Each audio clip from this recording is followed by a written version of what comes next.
देखिए, गर्मियों के अंदर जैसा अक्सर देखा जाता है, सनस्ट्रोक के मामले बढ़ने की काफ़ी संभावनाएं हो जाती है। इसमें सबसे ज़्यादा ज़रूरी है कि एक तो हाइड्रेशन का ध्यान रखना। हाइड्रेशन का अगर हम सिंपल भाषा में समझाएं तो आपको पानी मतलब आपके शरीर में जाता रहे, लिक्विड इनटेक आपका ठीक होना ज़रूरी है। ऐसा नहीं है कि आपको प्यास लगने का इंतज़ार करना। अगर प्यास लग रही है तो ऑलरेडी आप डिहाइड्रेटेड हो गए, तो पानी थोड़ी थोड़ी देर में आपको पीते रहना। जब भी आप बाहर निकलते हैं, अपने साथ आप पानी की बॉटल ज़रूर कैरी करें, क्योंकि इस समय गर्मियों के अंदर खास तौर पे पेट से संबंधित प्रॉब्लम भी काफ़ी बढ़ जाती है। क्योंकि जब बाहर का हम पानी पीते हैं, वो किसी तरह से अगर सही पानी नहीं है तो इससे hepatitis E, hepatitis A, typhoid वगैरह ये सब होने की संभावना है। तो अपने साथ अपना पानी ज़रूर कैरी करें। दूसरा एक जो देखा गया है गर्मियों में प्रॉब्लम, 12 से लेकर 4 के बीच में हमेशा हीट स्ट्रोक के केसेस काफ़ी देखने को मिलते हैं, क्योंकि इस समय बहुत ज़्यादा टेम्परेचर रहता है बाहर, और ज़्यादातर लोग इस समय अगर धूप में होते हैं तो उनको सबसे ज़्यादा सनस्ट्रोक होने के चांसेस रहते हैं। तो आपको अगर बाहर कोई बहुत ज़्यादा ऐसा काम नहीं है तो आपको अवॉइड करना है 12 से 4 के बीच में। तीसरा, आपको कपड़े ऐसे पहनने हैं जो हल्के हों और थोड़े लूज़ कपड़े होने चाहिए, बहुत टाइट कपड़े आपको नहीं पहनने। इसके अलावा आप हैट वगैरह पहन सकते हैं। कुछ अगर आप टू व्हीलर पे ट्रैवल कर रहे हैं तो बीच में कोशिश करिए कि आप थोड़ा ब्रेक लेते रहें, थोड़ा मतलब शेड वगैरह में रुक जाएं। इसके अलावा आप अगर बाहर जा रहे हैं तो आप कुछ पतला कपड़ा वगैरह का इस्तेमाल कर सकते हैं, जिससे सर को और मुंह को आप कवर करके रख सकते हैं।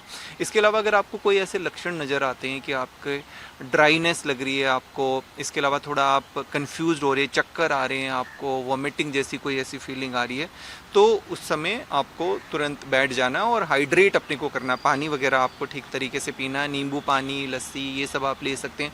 ORS का पैकेट भी गर्मियों में आप अपने पास कैरी करें, कि जो भी आपकी पानी की बोतल है उसमें आप ORS डाल लें और वो भी धीरे धीरे पीते रहें, ताकि शरीर के अंदर नमक और इलेक्ट्रोलाइट्स की कमी ना हो। सर, सबसे बड़ी बात ये है कि जिस तरीके से लू चल रही है, क्या-क्या सावधानी जो है लोगों को बरतनी चाहिए? हाँ, देखिए, एक तो सबसे ज़्यादा तो ज़रूरी है कि क्योंकि डिहाइड्रेशन होती है तो लिक्विड इनटेक ठीक रखें। हैवी चीज़ें नहीं खानी बहुत ज़्यादा। कई बार क्या होता है कि आप चाय, कॉफ़ी का इस्तेमाल अगर गर्मियों के अंदर आप कर रहे हैं तो उससे भी शरीर डिहाइड्रेट होता है, वो पानी शरीर का खींच लेती है। इसके साथ साथ आपको स्पाइसी खाना नहीं खाना है। जैसे अगर बहुत ज़्यादा नमक या बहुत ज़्यादा चीनी का अगर आप खाना खाएंगे तो भी उससे शरीर डिहाइड्रेटेड होगा। हैवी खाना आपको नहीं खाना।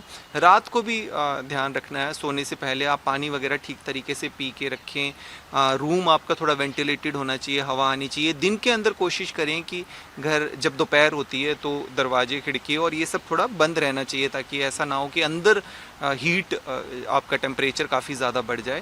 तो इन छोटी छोटी चीज़ों का आपको ध्यान रखना है, ताकि आप अपने आप को सनस्ट्रोक या हीट से संबंधित होने वाली बीमारियों से अपने आप को बचा सकें। और दूसरा, जो छोटे बच्चे हैं और जो बुज़ुर्ग हैं उनका आपको एक्स्ट्रा ध्यान रखना है। ख़ास तौर पे जो 12 से 4 का समय है, उनको किसी भी तरह से बाहर जाने से अवॉइड कराना है। सर, आजकल पैकेट बंद खाने बड़े जो है वो उसमें चल रहे हैं। जी, किस तरीके से देखते हैं उनको अवॉइड करना चाहिए? देखिए, जो पैकेज्ड खाना होता है, कोई भी जंक फूड की अगर जब हम बात करते हैं तो उसके अंदर बहुत ज़्यादा नमक होता है, बहुत ज़्यादा चीनी होती है, बहुत ज़्यादा मसाले होते हैं। तो नमक, चीनी, मसाले ये शरीर के पानी को खींचते हैं, मतलब शरीर को और ज़्यादा डिहाइड्रेटेड कर देते हैं। तो इस वजह से कोशिश ये करनी है कि उसको जितना हो सके कम से कम रखें। और साथ के साथ लिक्विड, अब लिक्विड में खाली ऐसा नहीं है कि पानी, आप दही वगैरह का, लस्सी का, नींबू पानी का, नारियल पानी का, इन सब चीज़ों का आप इस्तेमाल कर सकते हैं। फ्रूट्स जैसे हो गया, आप तरबूज, खरबूज या इसके अलावा खीरे वगैरह का इनका इस्तेमाल कर सकते हैं, क्योंकि इसमें भी काफ़ी हाइड्रेशन होता है। तो ये आपको कुछ चीज़ों का ध्यान रखना है।